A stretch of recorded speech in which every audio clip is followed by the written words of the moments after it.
जळगाव जिल्ह्यात गेल्या 24 तासांपासून मुसळधार पाऊस सुरू आहे। पावसामुळे शेतकऱ्यांना दिलासा आहे, मात्र रस्ते जलमय झाले।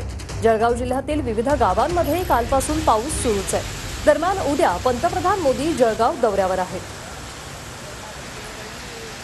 गेल्या काही दिवसांपासून दांडी मारलेल्या पावसाचं पुन्हा जळगाव जिल्ह्यामध्ये जोरदार आगमन झालेलं आहे।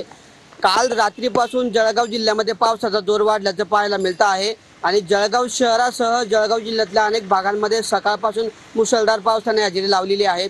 आपण बघू शकतो की जळगाव शहरामध्ये आपण आता आहोत। या ठिकाणी पहाटेपासून म्हणजे काल रात्रीपासून या ठिकाणी मुसळधार पाऊस सुरू आहे आणि त्यामुळे काही प्रमाणात जनजीवन हे विस्कळीत झाल्याचं पाहायला मिळतं आहे।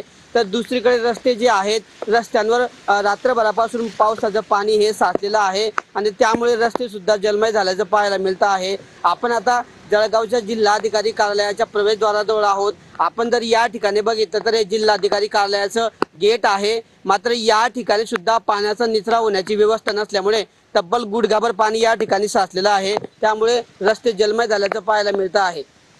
किशोर पाटील, TV9 मराठी, जळगाव।